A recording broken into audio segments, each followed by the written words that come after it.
welcome back to All About That Disney Life. I am Danny B, the girl who is all about that Disney life. We now move on to Bambi 2, which came out in 2006, so let's get to know this cast. Alexander Gould was Bambi, Patrick Stewart was the Great Prince, Brendan Berg was Thumper, Nikki Jones was Flower, Andrea Bowen was Feline, Anthony Gannon was Ronno, Cree Summers was Mina, Keith Ferguson was Friend Owl, McKenna Cowgill, Emma Rose, Lima, and Ariel Winter were all Thumper's sisters. Brian Pimentel was the groundhog and the porcupine. Carolyn Hennessy was Bambi's mom. Mary Day, Jordan Orr, Alexis Restrom, George Shaughnessy, and Frank Welker all provided additional voices. Now we move on to the facts all about Bambi 2. Number 1, the backstory. This is an American animated drama film produced by the Australia office of DisneyToon Studios. This movie premiered in theaters in Argentina on January 26, 2006, before being released as a direct-to-video title in the United States on February 7th. Number 2, the release. While the movie was a direct-to-video release in the United States, the United Kingdom, Canada, China, Japan, and Taiwan, it was a theatrical release in France, Italy, Austria, Mexico, the Dominican Republic, Brazil, Australia, and other European countries. Number 3, awards and nominations.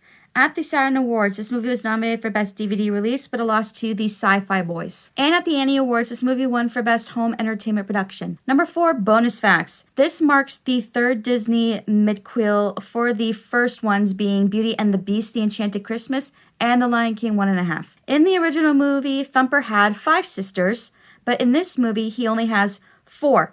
Though, given how Bambi's mom was hunted down by man in both movies, it is possible that she unfortunately fell victim to him. Bambi's coloring has changed very little since the original movie.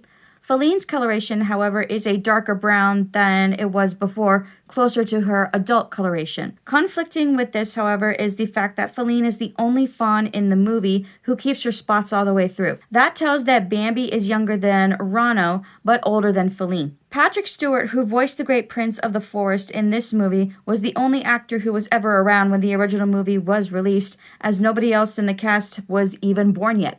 That's what happens when you create a sequel, 60 years later after the first movie came out, and all the original voice actors are probably too old or they're dead. The Great Prince's first lines of the movie were recycled from the original movie using the voice of Fred Shields. The remainder of the Great Prince's lines in the movie are voiced by Patrick Stewart. The movie was originally going to be called Bambi and the Great Prince of the Forest. It was also going to be called Bambi and the Great Prince. This is the final DisneyToon film to be traditionally animated, and this is the first time the logos of Walt Disney Records and DisneyToon Studios were seen during the end credits. Number 5, the good points and the bad points. Once again, this is based off of the internet's perspective of whether this was a good sequel or a bad sequel. So for the good points, they liked that Disney put thought into making a sequel good for the Bambi legacy. They liked that this was more of a film for the present day. The voice work was great for this sequel. I think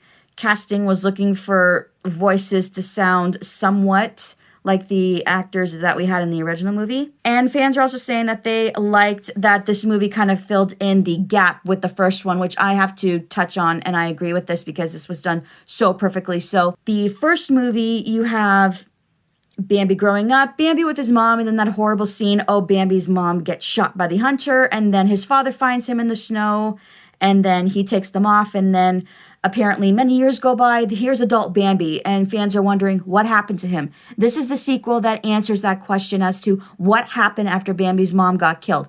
So this movie tells about that father-son relationship that I really appreciate, and how you can still have a connection with this movie, and you're kind of thankful that they kind of filled in the gap as to what happened. And now we do know what happened with Bambi, and we do know that the father stepped in a little bit to raise his son. Now for the bad points, fans are saying that there was no atmosphere that the original movie had. The jokes from this sequel are reused from the old movie, and fans are saying that this is just a shadow of the original movie. Fans are also saying that there was unnecessary yapping in between cheesy pop songs, and it should have had a similar tone to the first movie. And there you have it, all the facts to Bambi 2.